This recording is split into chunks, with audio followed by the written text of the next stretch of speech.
আমার যখন যেটা প্রয়োজন হয় দেখার, কোরআনের আয়াতের প্রয়োজন হলে আয়াত দেখে ওয়াজ করব, হাদিস শরীফ যদি ইবারতটা যদি কোনো রকম উল্টো পাল্টা হয় সেগুলো আবার বের করে দেখে দেখে ওয়াজ করব, সব নোট করা। এটা আপনার জন্য গুনাহ নয়, আমার জন্য গুনাহ নয়, বরঞ্চ এটা একটা সওয়াবের কাজ। একবার জোরে বলুন সুবহানাল্লাহ।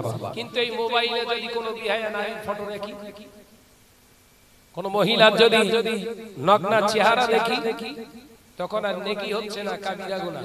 কি গুনাহ? জোরে বলেন। তাহলে আমি পুরুষ হয়ে যদি একটা বেগানা মহিলার নাগনা উলাঙ্গিনী চেহারা যদি আমি দেখে আমার জীবনে আমি যদি গুনাহ কাবীরা জোগাড় করতে পারি, একজন নারী ওই রকম বেগানা পুরুষের চেহারাটা দেখা তার জন্যও তো কাবীরা গুনাহ। সমাজের বুকে আজকে ইউটিউব ভাইদেরকে বলছি, আজকে সমাজের বুকে যত ফিতনা সৃষ্টি হচ্ছে, যত ফিতনা, আলেমে আলেমে দ্বন্দ্ব, পীর সাহেবে দ্বন্দ্ব, বিরাট অগ্রগণী ভূমিকা আছে এই ইউটিউব চ্যানেল ওয়ালাদের মাধ্যমে। তবে সবাই না,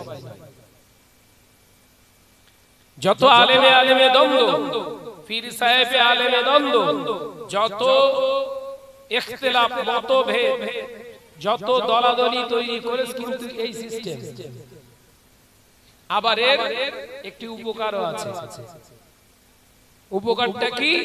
আমি শাহনাজ এখানে ওয়াজ করছি, এখন দেখলে দেখতে পাবেন বাংলাদেশেরও কিছু ফলোয়ার আমার ওয়াজ শুনছে, ফলো করছে। আবার কোথায় সেই আরবে সৌদিতে কাজ করছে বহু ছেলে, সেখানে প্রবাসী, তারাও ওয়াজ শুনছে। কুয়েত, বাহরাইন, লেবানন বিভিন্ন বাঙালি ছেলে কাজ করছে, প্রবাসী, তারাও কাজ করছে এই ওয়াজ নসিহত শুনে।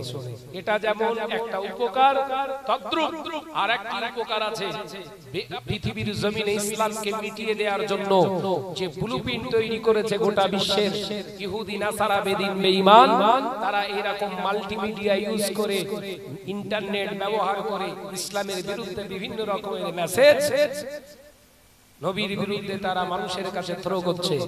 আমরা তাকে প্রতিহত করার জন্য এই অস্ত্রটা ব্যবহার করতে পারছি। একবার জোরে বলুন সুবহানাল্লাহ। তাই এখানে যারা ইউটিউবার, ইউটিউব ব্যবহার করবে, তাদের জন্য সবথেকে বড় গুনাহ হবে এটাই, আপনি এমন কিছু করবেন না যার বিনিময়ে আলেমদের ভিতরে দ্বন্দ্ব তৈরি হবে। আপনার কাবিরা গুনাহ নয়, আপনার সাদগায়ে জারিয়া কাবিরা গুনাহ, যে গুনাহটা মরণের পরেও আপনি কবরে শুয়ে শুয়ে পাবেন। অর্থাৎ ইউটিউবার যারা চালান তাদেরকে আমি বলবো বারবার, কোন আলেমের পাশে মহিলার ফটো দেবেন না, কোন ওয়াইজিনের পাশে কোন মহিলার ফটো দেবেন না, এটা একটা ফিতনা।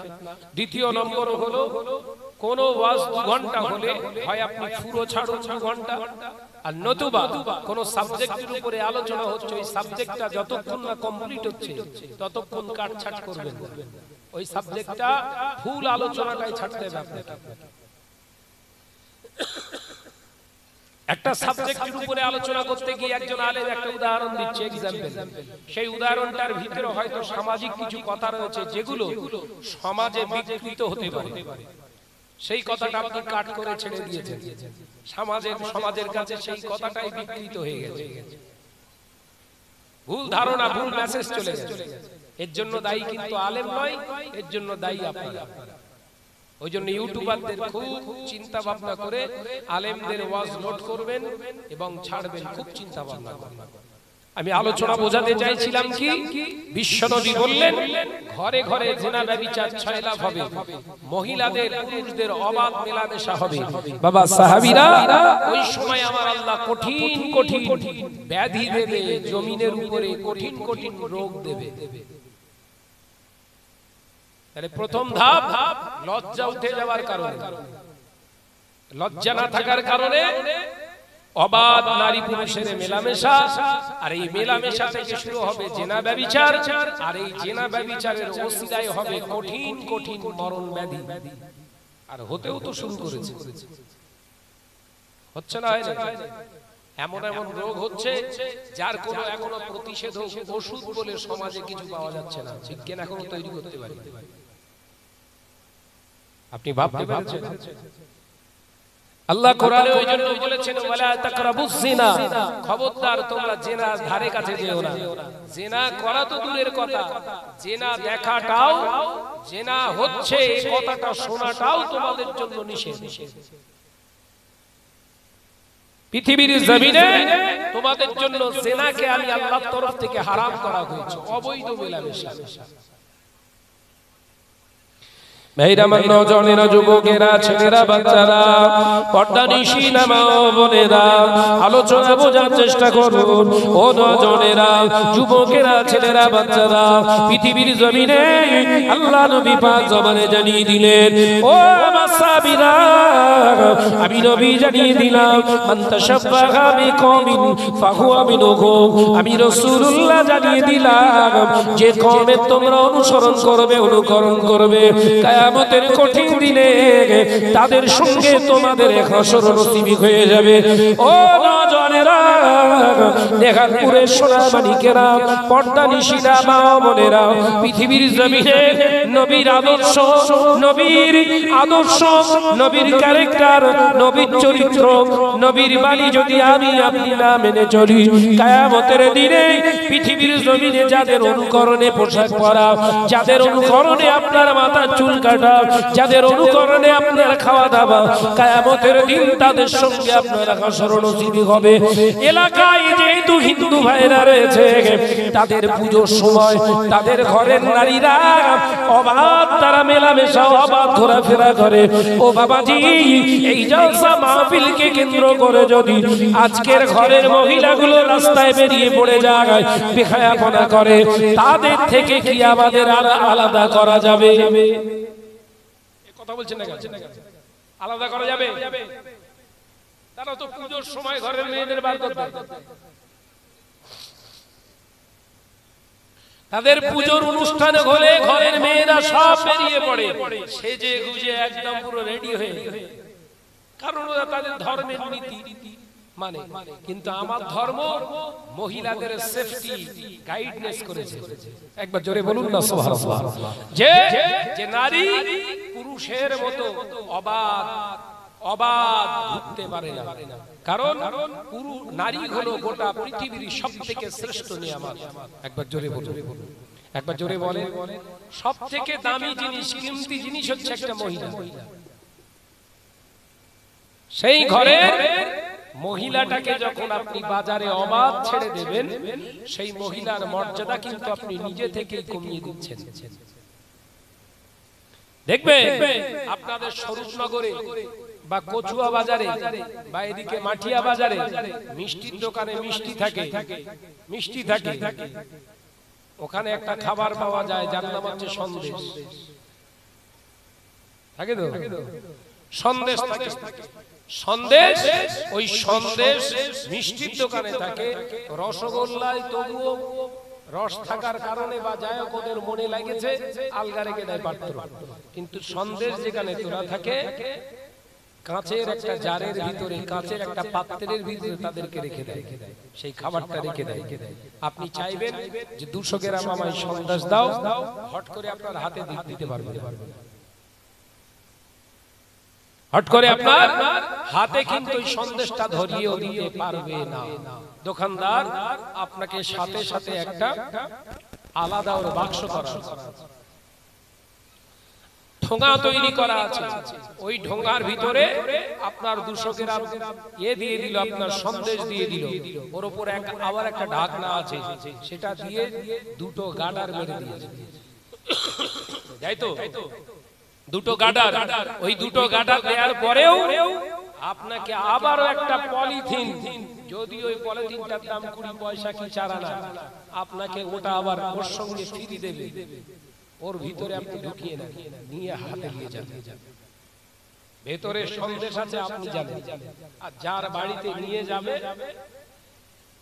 যে ওটা গ্রহণ করবে সে জানবে। ঘরের মহিলা, আমি উদাহরণস্বরূপ বোঝাতে চেয়েছি, এরা হলো সন্দেশের জাত। এরা যদি ওই রকম চপ বিক্রি হয়, দেখেছেন আপনার এদিকে চপের দোকান আছে? জীবনে কোনোদিন দেখেছেন চপকে বিরাট যত্ন করে রেখে দিতে? যত্ন করে রাখে, দেওয়ার সময় যত্ন করতে হাত ধোয়া নেই, কিচ্ছু নেই, কোথায় হাত বেরেস্তা ঠিক নেই, একটা চপ তুলে দিতে যে তার মানে খাবার ওই সন্দেশের মতো দাম নেই, মর্যাদাও নেই। এবং এই মসজিদটা কোথায়? প্রথম যে মসজিদটা আয়োজন হলো কোনটা? এই মসজিদ। ঠিক আছে, তাহলে একটা চপ খাবার, একটা সন্দেশও খাবার, দুটো খাবারের ভিতরে পার্থক্যটা কি বুঝলেন? দুটোই তো খাবার।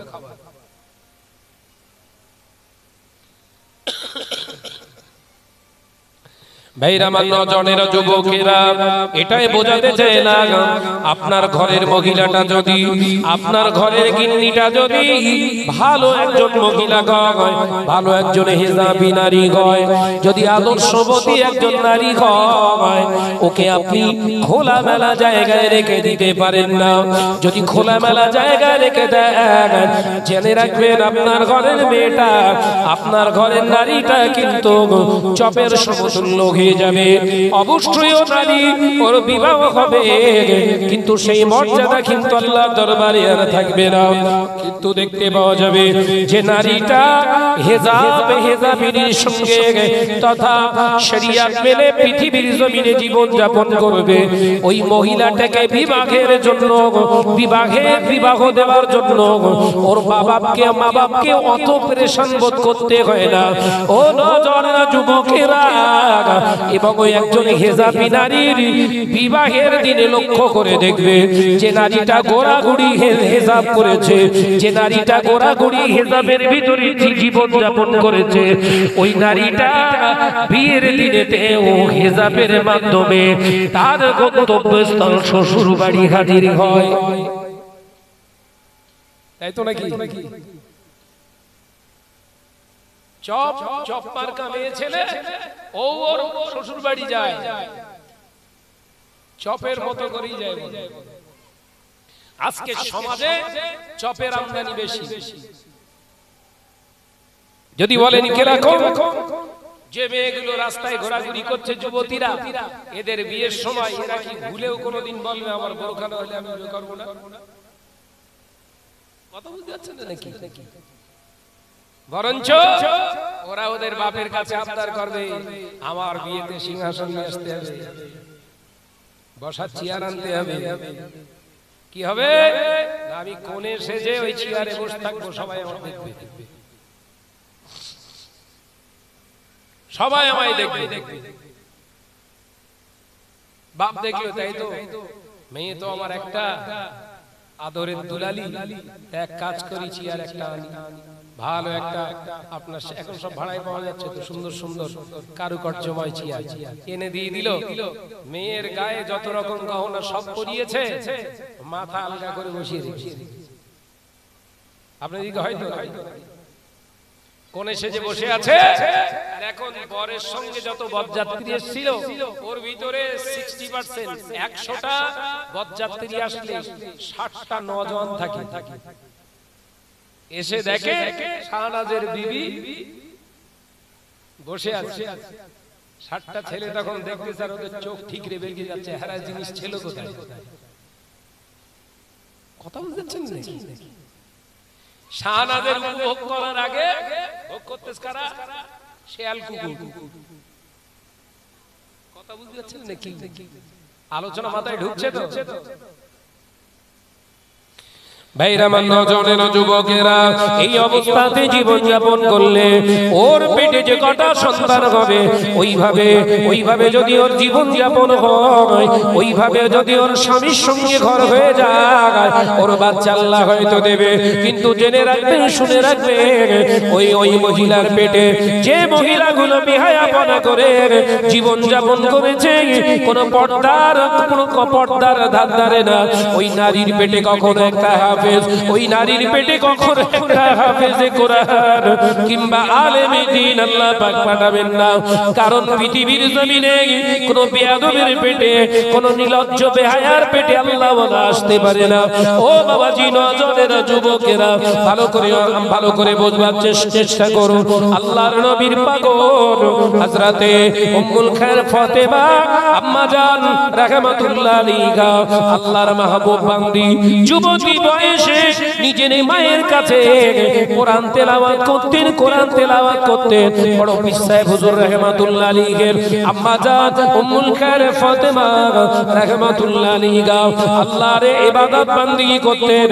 নওজোয়ান যুবতী বয়সে হুজুর আবার কাউকে চেহারা দেখাতেন না। সব সময় 5 ওয়াক্ত নামাজ আদায়ের সাথে সাথে প্রতি ওয়াক্তের কোরআন তেলাওয়াতটা তার জীবনে অবধারিত করেছিলেন। একবার জোরে বলুন সুবহানাল্লাহ। একটি উদাহরণ দিচ্ছি, ভালো করে বুঝলেন। এলাকায় সব মহিলা আছে, আব্দুল কাদের জিলানী রাহমাতুল্লাহ আলাইহি বড় বিশ্বাস হুজুরের আম্মা জানো একজন মহিলা আছে, কিন্তু ওই যুবতী মহিলা উম্মুল খায়র ফাতেমাকে কেউ দেখতে পায় না। সে সময়ে বহু মহিলা এলাকায় আছে, কিন্তু উম্মুল খায়র ফাতেমাকে কেউ দেখতে পারে না, চোখের সামনে তাকে কেউ দেখতে পায় না। কারণ তিনি হঠাৎ কারোর সামনে আসাটা জাহান্নামের কাজ বলে মনে করতেন। একবার জোরে বলুন না সুবহানাল্লাহ। গাউসুল আজম হযরত বড় পীর সাহেব হুজুর রাহমাতুল্লাহ আলাইহির আম্মা জান 5 ওয়াক্ত নামাজের সাথে সাথে কি করতেন? প্রত্যেক ওয়াক্তের নামাজ শেষ করেই কোরআন তেলাওয়াতে বসে যেতেন। নিজের আম্মার কাছে কোরআন তেলাওয়াত করতেন। আমাদের মা ভাবিরা আজকে কোরআন শরীফ তেলাওয়াত করার সময় আছে? কথা বলছেন না কেন? আছে। কোন ভাবি মোবাইলে সিরিয়ালে ব্যস্ত, কোন ভাবি মোবাইলে গান শুনতে ব্যস্ত, কোন ভাবি মোবাইলের ভিতরে কত রকমের রঙ্গভঙ্গি, আপনার হাসি তামাশার ভিডিও দেখতে ব্যস্ত। আর ওদের ঘরে ছোট ছোট বাচ্চারা সব কার্টুন দেখতে ব্যস্ত। গাছ যেরকম ফল সেরকম। নারকেল গাছে আবার সুপারি হয় না? সুপারি গাছে নারকেল হয়। ল্যাংড়া গাছে আবার হিমসাগর হয় না? কাঁঠাল গাছে আপেল হয়।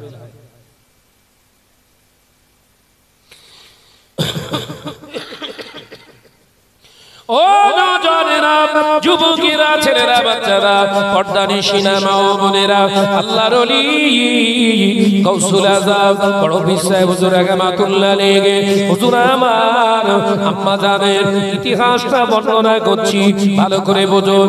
আল্লাহর ওলি গাউসুল আজমের আম্মা জান উম্মুল খায়র ফাতেমা আল্লাহর কাছে দোয়া চায়, গো রব্বুল আলামিন, পৃথিবীর জমিনে আমাকে একজন হাফেজা হিসাবে কবুল করো।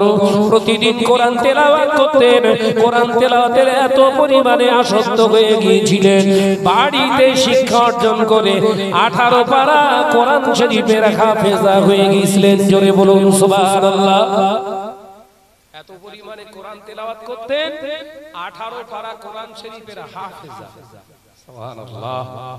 আমাদের ঘরের মেয়ে লোকের যদি বলি 3টে সূরা বল, তো চিত হয়ে ঘাড় ঘুরবে সবাই। কথা বলছেন না কেন? জোরে বলেন। ভাইরা, আমার নওজোয়ানেরা, যুবকেরা, ছেলেরা, বাচ্চারা, পর্দানিশিনা মা ও বোনেরা, আলোচনা বোঝার চেষ্টা করুন। হযরত উম্মুল খায়র ফাতেমা রাহমাতুল্লাহ আলাইহা হুজুরের দেখতে পাওয়া যায় অনেক এমনি করে যুবতী হয়েছে, বয়স হয়েছে। আল্লাহর মাহবুব বান্দা হুজুর চিন্তা করলেন, আমার মেয়ের জন্য উপযুক্ত পাত্র কোথায় পাবো? এরকম পাত্র যেন নদসদর হাতে আমার মেয়েটাকে আমি দিতে পারবো না। কারণ যে যেরকম পাত্র সেই রকম পাত্রী দরকার, সেরকম পাত্রীর জন্য সেরকম পাত্র দরকার। ও নওজওয়ানেরা, যুবকেরা, একদিন দেখতে পাওয়া যায় হযরত উম্মুল খায়র ফাতেমার আব্বা জানের কাছে একজন নওজওয়ান যুবক ছেলে এসে হাজির। আসসালামু আলাইকুম। ওয়া আলাইকুম আসসালাম। বাবা, কি ব্যাপার? তোমার হাতে একটা ফল আছে অথচ অর্ধেকটা খাওয়া, কি ব্যাপার? তুমি আমাকে সালাম দিলে। আল্লাহর ওলি ওই সময় হযরত আবু সালেহ জঙ্গে মৌসাদুস রাহমাতুল্লাহ আলাইহি হুজুর আমার বলেছিলেন, হুজুর বেয়াদবি নেবেন না, আমার মনে হয় এই ফলটা আপনার কাছে, আপনারই বাগানের ফল, আপনাকে না বলে আমি খেয়ে ফেলেছি, সেই জন্য আপনার দরবারে আমি এসেছি একটু নত শিকারে, নত মস্তকে ক্ষমা চাইতে। জোরে বলুন সুবহানাল্লাহ। হুজুর, এই ফলের আকার দেখে, কালার দেখে বোঝা যাচ্ছে আপনার এই বাগানের ফল। আপনাকে না বলে পারমিশন না নিয়ে খেয়ে ফেললাম। হুজুর জিজ্ঞাসা করছে, বাবা তুমি কি গাছ থেকে পেড়ে খেয়েছো? না গাছের নিচে পড়েছিল, পড়ে পাওয়া খেয়েছো? হুজুরের আব্বা বলছেন, আমি পড়ে পাওয়া খেয়েছি, তবে গাছের নিচে থেকে না। কোথা থেকে? তাহলে আমি কাজ করি মাছ ধরা, আমি কাজ করি মাছ ধরা, আমার জীবিকা হলো মাছ ধরা। নদীতে জাল ফেলছিলাম, সারাদিন জাল ফেলে একটি মাছও হলো না। আল্লাহ হয়তো লিখে রাখিনি, শেষ খ্যাপের খাপ একবার ফেলেছি, আমার জালের ভিতরে আপনার গাছের ফল উঠেছে। আমি ক্ষুধার তাড়নায় না জেনে এক কামড়, ফলে কামড় দেওয়ার পরেই আমার মনে এসেছে এই ফলটা খাওয়াটা আমানতের খেয়ানত করা। একবার জোরে বলুন না, একবার জোরে হবে না সুবহানাল্লাহ। হুজুর, এই আপনার গাছের ফলটা খাওয়ার কারণে আমি আপনার কাছে এসেছি। হুজুর, আপনি আমাকে ক্ষমা করে দেন, কারণ আপনি যদি মাফ না করেন, ক্ষমা না করেন, কিয়ামতের দিনেতে আমি কিন্তু নাজাত পাবো না। নামাজ আমার কাজা নেই, আল্লাহর হুকুমের কোনো খেলাফ আমি চলিনি, কিন্তু বিশ্বনবীর পাক জবানে হাদিসে আছে, পৃথিবীর জমিনে কোনো মানুষের জিনিস যদি আমানতের খেয়ানত করা হয়, ওই ব্যক্তিটা যতদিন না ক্ষমা করবে ততদিন আপনি ক্ষমার যোগ্য নন। তো গাছের ফল যেহেতু আপনার পড়ে পেয়েছি আমি, আমার কাছে আমানত হয়ে গেছে, এই আমানতের খেয়ানত আমি করেছি, আপনি আমাকে ক্ষমা না করলে আমি ক্ষমা পাবো না। একবার জোরে বলুন না সুবহানাল্লাহ। গাউসুল আজমের আব্বা জানের কথা শুনে বাগানের মালিক উম্মুল খায়র ফাতেমার আব্বা জান দেখছে ছেলেটার ভিতরে তো পার্টস আছে, মোটরসাইকেলটা দেখতে হ্যাংলা ক্যাংলা, কিন্তু এর ইঞ্জিন তো খুব ভালো। কথা বুঝতে পারছেন না নাকি? মোবাইলটা দেখতে এরকম, কিন্তু তো স্ক্রিন কাজ করছে দারুণ, তার মানে ভেতর খুব ভালো আছে। হুজুর বললেন, ক্ষমা চাইলে কি ক্ষমা পাওয়া যায়? প্যাস মারছে, একবার জোরে বলুন না সুবহানাল্লাহ। ক্ষমা চাইলেই কি ক্ষমা পাওয়া যায়? বাবা তোমার নাম কি? বলে হুজুর আমার নাম হলো আবু সালেহ জঙ্গে মুসা। কি করো? না ওই তো বললাম মাছ ধরি, চুরি করি না। নদীতে ক্যানেলে মাছ ধরা আল্লাহ বৈধতা দিয়েছে, রাসূলের হাদিস থেকে পেয়েছি, সেই জন্য ক্যানেলে, খালে, নদীতে জাল ফেলে মাছ ধরি, যতটুকু পাই অতটুকু বেচে আল্লাহর জমিনে সংসার চালাই। একবার জোরে বলুন না সুবহানাল্লাহ। আর আমাদের সব আবু সালেহ জঙ্গে মুসা নিজের পুকুরে মাছ নিতে কি হবে, পাশের পুকুর থেকে বড় একটা কাতলা মাছ তুলে বসে আছে। ওর ওরসে নাকি আব্দুল কাদের হবে, এই কথা বলছেন না কেন? মেয়েরা মান নজনেরা যুবকেরা ছেলেরা বাচ্চারা পর্দা নিশিনা মা বোনেরা হযরত আব্দুল কাদের জিলানী রাহমাতুল্লাহ আলাইহি হুজুরের ওই সময় দেখতে পাওয়া যায় নানা জান ওই সময় বলেছিলেন ও বাবা আবু সালে মুসা অপরাধ তো তুমি করেছো শাস্তি তো তোমাকে পেতেই হবে আমি ক্ষমাটা করব কিনা আমার ব্যাপার আমি তোমাকে এতটুকুই বলছি যে গাছের যে বাগানের ফল তুমি খেয়েছো ও বাবা আবু সালে এই বাগানটা তুমি পাহারা দিতে থাকো যেদিন আমি মনে করব তুমি ক্ষমার যোগ্য আমি তোমাকে আল্লাহর রাস্তায় সেদিনে ক্ষমা করে দেব একবার জোরে বলুন সুবহানাল্লাহ বাগান পাহারা দাও পরিচর্যার কাজ করো বাগান সেবা করো হুজুর বললেন ক্ষমা দেবেন তো ওই তো বললাম যেদিন ক্ষমা পাবার মেয়াদ শেষ হবে আমি বলবো তার মানে বেঁধে রেখেছে এই কারণে বেঁধে রেখেছে যারা জুহুরি হয় সোনার দোকানদার হয় স্বর্ণকার আপনি কোন জিনিস নিয়ে যাবেন যে ভাই এটা সোনা বিশ্বাস করবে ও কি করবে ওই টুকরাটা নিয়ে ওর কাছে যে ওই পাথর আছে কি পাথর কষ্টি পাথর ওতে বারবার ঘষবে আর জিজ্ঞাসা করবে কোথায় পেয়েছি কোনখানটায় অনেকবার ঘষে ঘষে তবে ও নিরীহ করতে পারে এটা সোনা না ইমিটেশন বুঝতে পারছেন না তা আবু সালে জাঙ্গে মুসাকে হুজুরকে বলতে লাগলেন কেন এখন যদি ডিসাইড করে দিই তাহলে ও আসল পাঠশালা না ছেঁচড়াওয়ালা বুঝতে পারবো না তাই তুমি আমার বাড়িতে থাকবে আর ওই বাগানের পরিচর্যা করবে তার মানে এর ভেতরে আমি ঘষে দেখে নেব আসল না নকল একবার জোরে বলুন না সুবহানাল্লাহ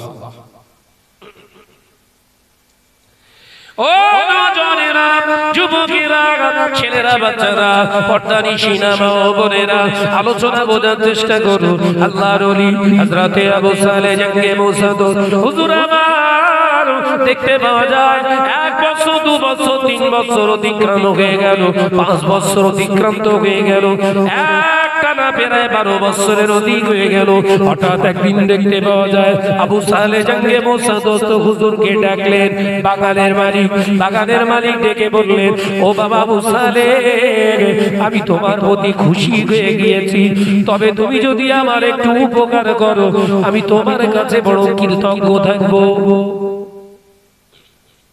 আমি তোমার প্রতি খুশি কিন্তু তুমি আমার একটা উপকার করবা হুজুর বলেন তোমার ডিউটি শেষ তোমাকে আর বাগান পাহারা দিতে হবে না তোমাকে আমি আল্লাহর রাস্তায় ক্ষমা করে দেব আবার একটা উপকার করো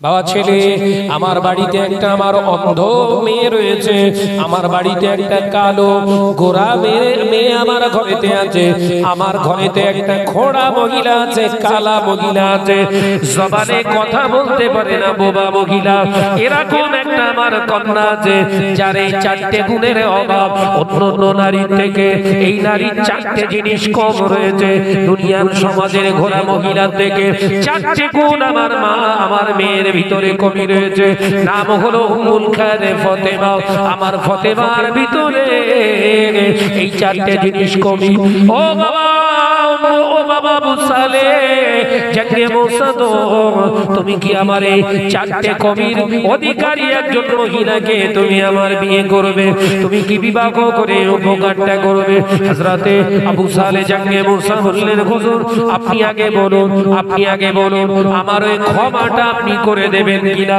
কিয়ামতের দিনে আপনি আমায় ধরবেন না তো হুজুর আমার বললেন না বাবা আমি তোমাকে আর আল্লাহর দরবারে দোষী করে রাখতে চাই না আমি তোমার প্রতি খুশি হয়ে গিয়েছি ও বাবা আবু সালে জাঙ্গে মুসা বলো তুমি কি আমার কন্যাকে বিবাহ করবে তুমি যদি আমার এই অন্ধ তুমি যদি আমার এই কালো গোরা মহিলাটা আমার মেয়ে উম্মুল খায়র ফাতেমাকে যদি তুমি জীবন সঙ্গিনী বানাও আমি বাপ হয়ে খুশি হয়ে তোমাকে 40টা বকরি উপহার দেব জোরে বলুন সুবহানাল্লাহ হুজুর বললেন তাহলে করা যাবে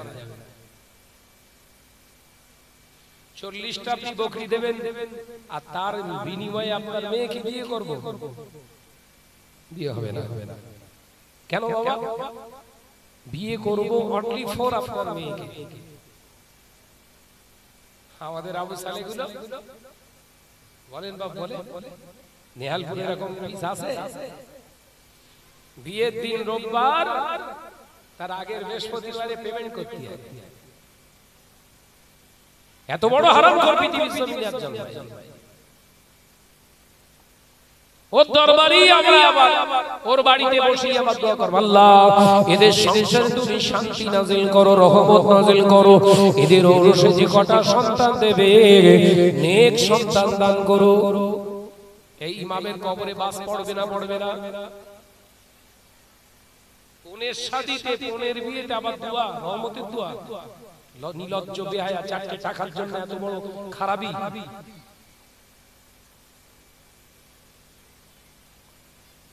কোন রহমতের দোয়া নয়।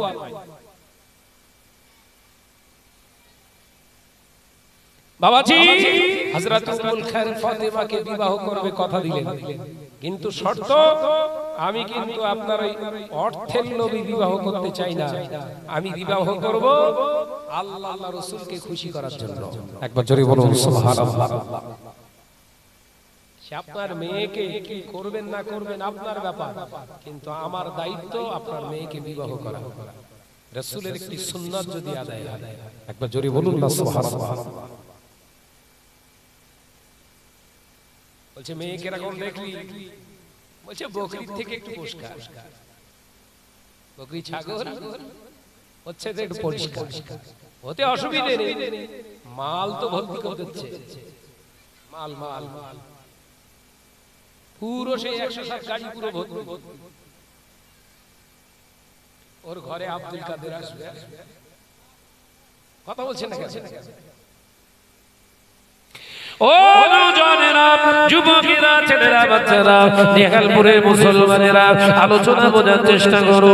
আল্লাহর ওলি হযরতে আবু সালে জঙ্গে মৌসাদ হুজুর আমার বিবাহ করলেন, হুজুর আমার বিবাহ করলেন। বিবাহের রাত্রিতে হুজুর আমার নিজের স্ত্রীর ঘরে স্ত্রীর কাছে অবস্থান করতে যাচ্ছে। হঠাৎ দেখতে পাওয়া যায় হযরতে আবু সালে জঙ্গে মৌসাদ হুজুর রাহমাতুল্লাহ আলাইহি হুজুর আমার ঘরের বাইরে দাঁড়িয়ে, ঘরে ঢোকার আগে রাসূলুল্লাহ সুন্নাত আদায় করছে, আসসালামু আলাইকুম। আল্লাহর ওলি সালাম দিলেন, কারণ ঘরের ভিতরে ঢোকার আগে সালাম দিয়ে প্রবেশ করাটা এটাই হলো আমার নবী পাকের একটি সুন্নাত। জোরে বলুন সুবহানাল্লাহ। শুধু বিয়ে করা সুন্নাত? পুরুষেরা ঘরে ঢোকার আগে, প্রবেশ করার আগে ঘরের দরওয়াজার বাইরে দাঁড়িয়ে সালাম দেওয়া হচ্ছে রাসূলের সুন্নাত। একবার জোরে বলুন সুবহানাল্লাহ। হতে পারে তোমার টাকায় তৈরি করা ঘর, হতে পারে তোমার অর্থ খরচ করা ব্যয়বহুল বিরাট প্রাসাদ, কিন্তু তরিকাটা হবে রাসূলের। একবার জোরে বলবেন না? আছে আর কিছু? শুধু গরুর গোশ রে, কথা বলছেন না কেন? শুধু গরুর গোশ আছে আর কিচ্ছু নেই। নাম আব্দুর রাকিব, কার্যকলাপ ফিরাউনের থেকে খারাপ।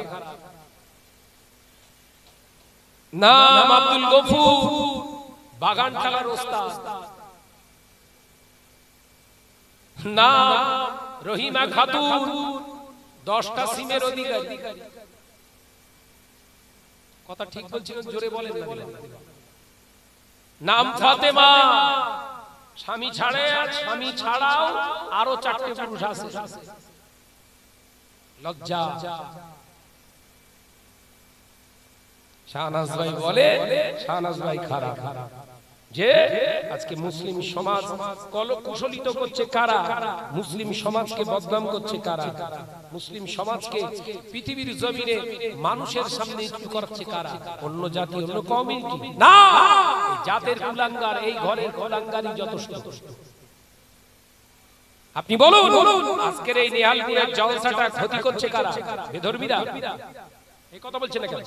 আজকে এত বড় একটা প্যান্ডেল খালি, অথচ বাজার খোলা হই হই হচ্ছে, কারা ঘুরছে? আজকে মাহফিলটা কলঙ্কিত করছে কারা? শুধু দোষ দিচ্ছে দিদি খারাপ, দাদা খারাপ, বুদ্ধি খারাপ। আয়নায় নিজের সুরাত না দেখে চরিত্রটা দেখ। নিজের সুরাত দেখছিস কেন? চেহারা দেখতে নিজের চরিত্রটা দেখ। আল্লাহ পাঠিয়েছিল তোকে মুমিন পৃথিবীর জমিনে একজন মুসলমান হিসেবে। তুই কি মুসলমান আছিস? ও নওজওয়ানেরা, যুবকেরা, ছেলেরা, বাচ্চারা, পর্দানিশীরা, মা বোনেরা, আল্লাহর ওলি হযরতে আবু সালেহ জঙ্গে মুসাদুদ হুজুর আমার ঘরের ভিতরে ঢোকার আগে দরজার বাইরে দাঁড়িয়ে আসসালামু আলাইকুম ওয়া আলাইকুমুস সালাম রাহমাতুল্লাহি ওয়া বারাকাতুহু। হুজুর আমার যখন সালামের জবাব দিলেন, ঘরের দরজা খুলে একটি পাল্লা খুলে দেখলেন গোটা ঘরটা আলোয় আলোকিত নূর হয়ে আছে। আর যিনি ঘরের ভিতরে বিরাজমান করছে, বসে আছেন, অতিবা পূর্ণিমার চাঁদের মতো চেহারা নিয়ে একজন সুন্দরী রমণী বসে আছে। আল্লাহর মাহবুব বান্দা ওই অবস্থা দেখে পাগলের মতো ছুটে ছুটে ছুটে ছুটে শ্বশুর আব্বার কাছে আসে। হুজুর, সর্বনাশ হয়ে গেল। কি হয়েছে বাবা? আবু সালেহ কেন দৌড়ালে বাবা? হুজুর, বড় অন্যায় করে ফেলেছি। একটা ফলের খানিকটা খাওয়ার কারণে যদি 12টা বছর আপনার দোকানে আপনার ওই বাগানের কর্মচারীতে যদি নিযুক্ত হতে হয়, এবার একজন বেগানা নারীর চেহারা দেখে ফেলেছি, না জানি আমার কপালে কি বিপদ আছে। হুজুর, ওই ঘরের ভিতরে একজন বেগানা নারী বসে রয়েছে। আমার বউ ভেবে আমি ঘরের দরজা খুলে ঢুকে পড়েছি। হুজুর, এইরকম চেহারা পৃথিবীর জমিনে আমি কারো দেখি না। আল্লাহর ওলি সঙ্গে সঙ্গে আস্তাগফিরুল্লাহ পড়তে লাগলেন। শ্বশুর আব্বা বললেন, বাবা, ও বাবা আবু সালেহ, তুমি ইস্তেগফার পড়ছো পড়ো, তবে তুমি ভেবো না অন্য কোন নারী, ওটাই হলো আমার সেই উম্মুল খায়র ফাতেমা। ওটাই হলো আমার সেই কানা অন্ধ মেয়েটা, আমার সেই কালো কালা মেয়েটা, ওটাই হচ্ছে আমার সেই খোড়া মেয়ে। হযরত আবু সালেহ জঙ্গে মুসা বললেন, হুজুরে কিরকম হলো? আপনি বললেন আপনার মেয়ে দেখতে পায় না, কানা অন্ধ, আমি এসে দেখতে পাচ্ছি আপনার মেয়ে স্বচ্ছ সুন্দর পটল চেরা চোখ। আপনি বললেন আপনার মেয়ে কালো, আমি এসে দেখতে পাচ্ছি পূর্ণিমার চাঁদের মতো সুন্দর পরিস্ফুটিত জ্যোৎস্না আলোর মতো জ্বলছে। আপনি বললেন আপনার মেয়ে বোবা, আপনার মেয়ে সালামের জবাব দিচ্ছে। বিকজ কারণটা কি? আপনি মিথ্যে কথা বলেছেন। নামাজি বান্দা, আল্লাহর পিয়ারা বান্দারা কখনো তো মিথ্যা বলেন না। একবার জোরে বলবেন না সুবহানাল্লাহ। হুজুর, আপনি মিথ্যা কথা বলেছিলেন। আবু সালেহ জঙ্গে মুসাকে বললেন, বাবা, আমি মিথ্যা বলতে অভ্যস্ত নই, আমি যেটা বলেছি ঠিকই। হুজুর এখনো বলবেন? হ্যাঁ বাবা। ও আবু সালেহ মুসা, শোনো বাবা শোনো, আমার উম্মুল খায়র ফাতেমা, আমি উম্মুল খায়র ফাতেমার আব্বা তোমাকে জানাচ্ছি। আমার উম্মুল খায়র ফাতেমাকে আমি চোখে অন্ধ বলেছি। কেন অন্ধ বলেছি শোনো। আমার উম্মুল খায়র ফাতেমা পৃথিবীর জমিনে আল্লাহর কোরআনের আয়াতের তাৎপর্য বুঝে জীবন যাপন করেছে। তামাম পৃথিবীর জমিনে বেগানা পুরুষদের দেখাটা আল্লাহ হারাম করেছে। আমার ফাতেমা এত বড় হয়েছে, এখনো কোনো বেগানা পুরুষের চেহারা দেখে না। এই দিক থেকে আমি বলেছি আমার ফাতেমা অন্ধ।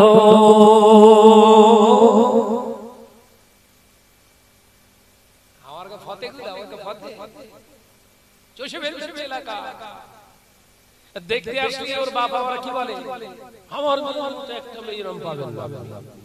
ওর বাপ ঠিক বলে,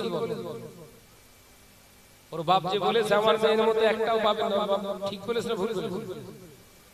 ঠিক বলেছে, কিন্তু গরু খাওয়া ভালো বুঝতে পারি।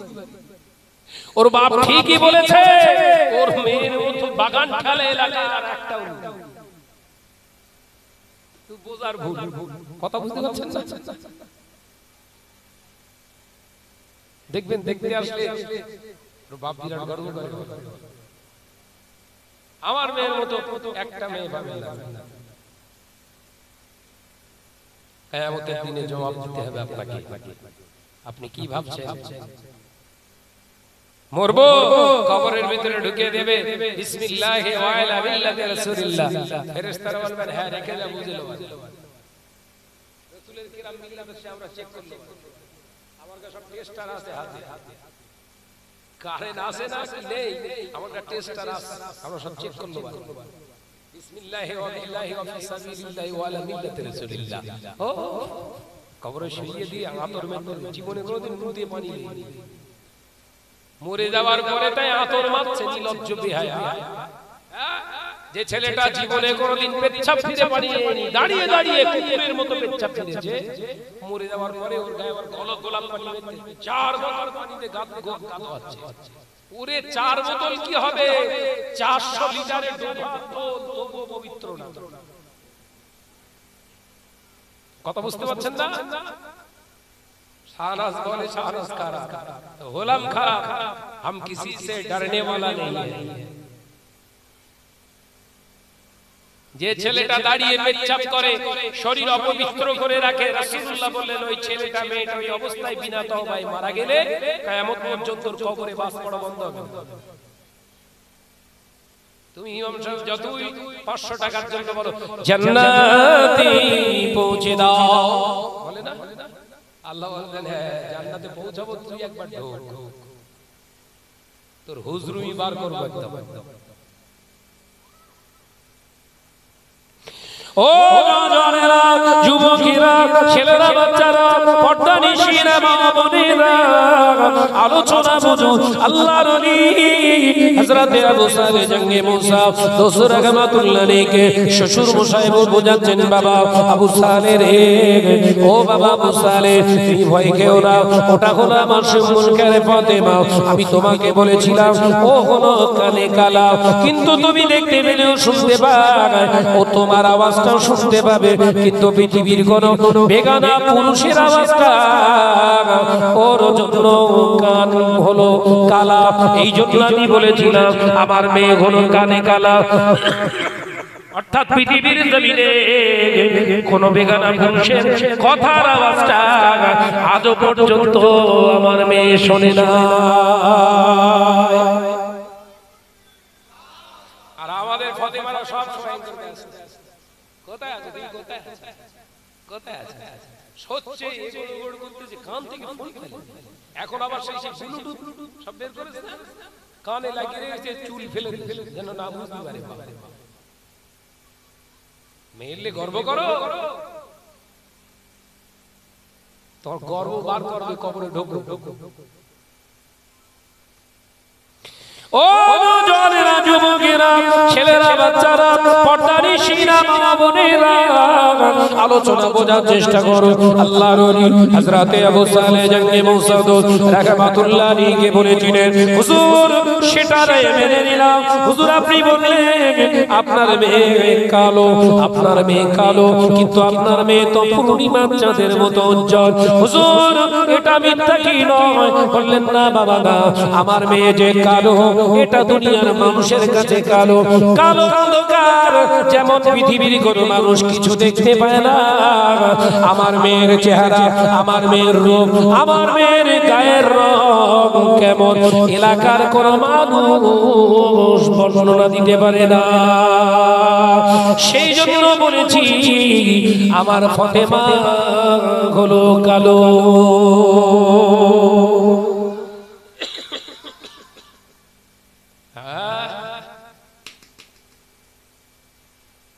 ঘরের মেয়েটা এখান থেকে মাটিয়া বাজারে ঘোরাঘুরি করছে, ওখান থেকে ফোন করছে, চাচা তোর মেয়ে এখন ঘোরাঘুরি করছে, তার বাড়ি কোথায়? বেড়াচাপা।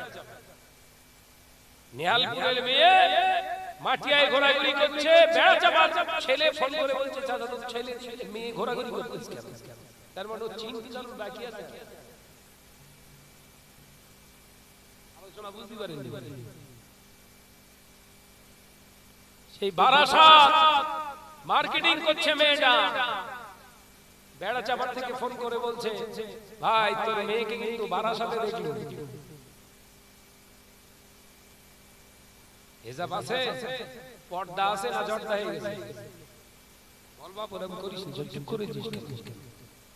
পর্দা আছে না জর্দা হয়ে গেছে? সব ষাট জর্দা, গোপাল জর্দা বানিয়ে ফেলেছি পর্দা। আর দুনিয়ার পর্দাকে যদি জর্দা বানিয়ে ফেলি, কবরে আমাদের কি বানাবে আল্লাহ? ভয় আছে। কিছু কিছু আবার এখন নামাজীদের মনে বিশ্বাস আছে, নামাজ পড়তিস মানে কারণ ক্ষমতা নিয়ে আমাদের আটকাবে, কারণ আসসালাতু মিফতাহুল জান্নাহ, বেহেশতের চাবি আমার হাতে। ওরে এই দেখ, ও পাগলামি সবাই করে যে কটা ঢুকেছে, যা মার খাচ্ছে ওরা বুঝবে।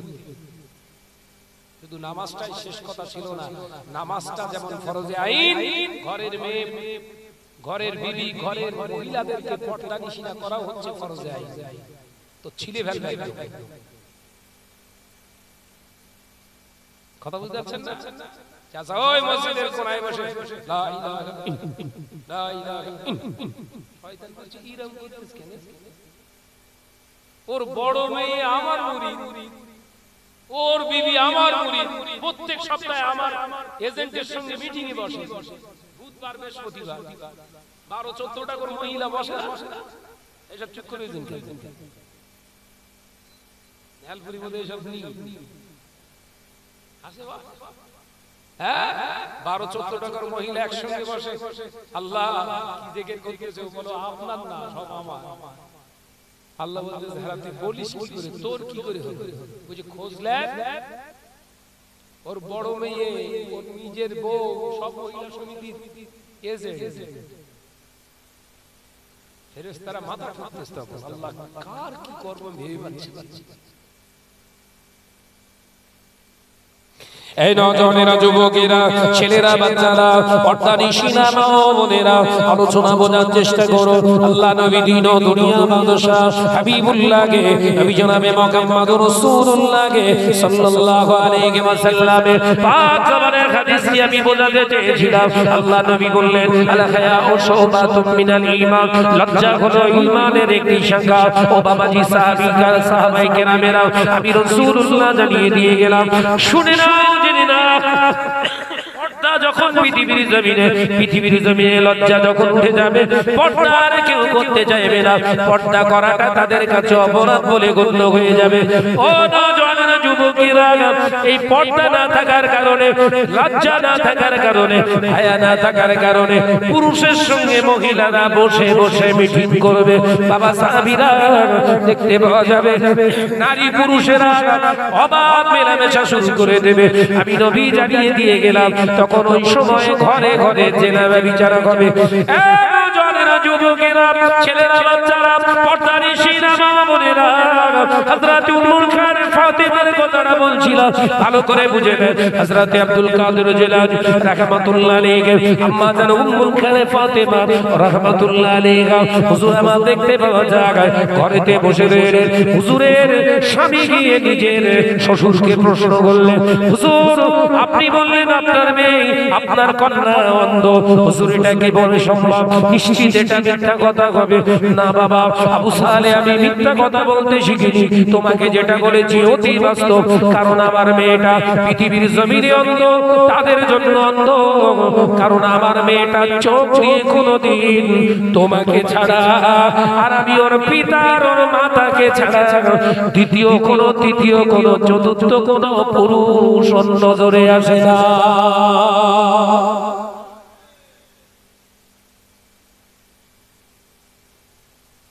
মহিলাদের মানুষ কিভাবে করতে হবে শরীয়ত শিক্ষা দিয়েছে, এই শিক্ষা আপনার ভিতরে আনতে পারেননি। আপনি মনে করছেন নামাজ পড়তেছি, যে ধোনা ধুনতেছি, আমার কেউ আটকাতে পারবে না।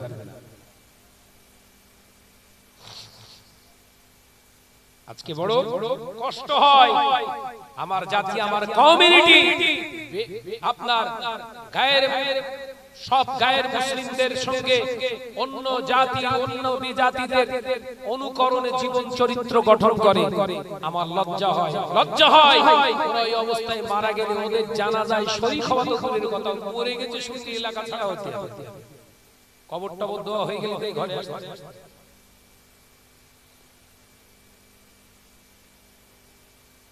আল্লাহ শুকর, আমি খুব খেপা মানুষ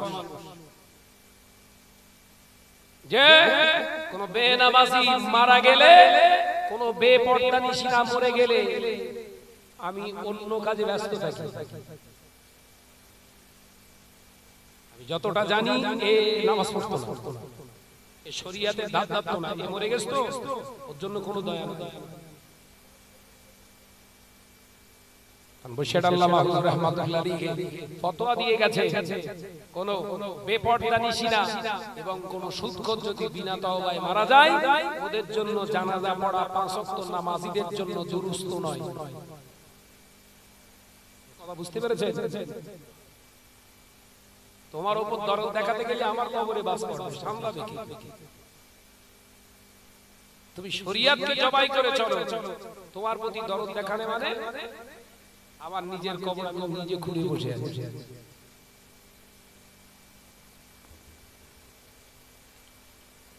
আজকে মুসলিম সমাজ এত ক্ষতিগ্রস্ত হওয়ার কারণ একটাই,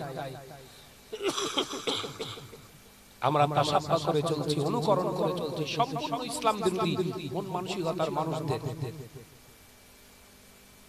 ইসলামের যারা শত্রু, ইসলামকে যারা ক্ষতি করতে চায়, তাদের অনুকরণ অনুসরণ আজকে আমাদের জীবনে ঢুকে গেছে। সেই জন্য আজকে আমরা পদদলিত, লাঞ্ছিত, বঞ্চিত পৃথিবীর জমিনের সমাজে। কিছু কিছু হুজুর আবার এই বিশ্বকাপ চলছে না, হারাম ইন্টারন্যাশনাল জুয়া চলছে, ইন্টারন্যাশনাল জুয়া কাতারে হচ্ছে, সেখানে কোরআন তেলাওয়াত করে এই আপনার শুরু হয়েছে খেলাটা। কিছু কিছু হুজুর বলছে ইসলামের দৃষ্টান্ত গোটা পৃথিবীর জমিনে ছড়িয়ে দিচ্ছে, বিরাট একটা নতুন বার্তা। এই হুজুরও মার খাবে।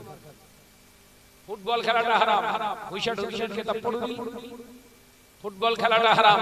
সেই হারাম খেলার উদ্বোধনী কখনো কোরআন তেলাওয়াত হতে পারে? যারা ওই লটারি বিক্রি করতেছে, ওরা দুদিন পর কোরআন শরীফের ক্যাসেট ছেড়ে দিয়ে দোকান স্টার্ট করবে। কথা বলছেন নাকি? সমাজে নিজেকে সমাদৃত করার জন্য শরীয়তকে চটকাতে শুরু করেছো, নিজের মুরিদ ভক্ত বাড়ানোর জন্য হারামকে সাপোর্ট করছো।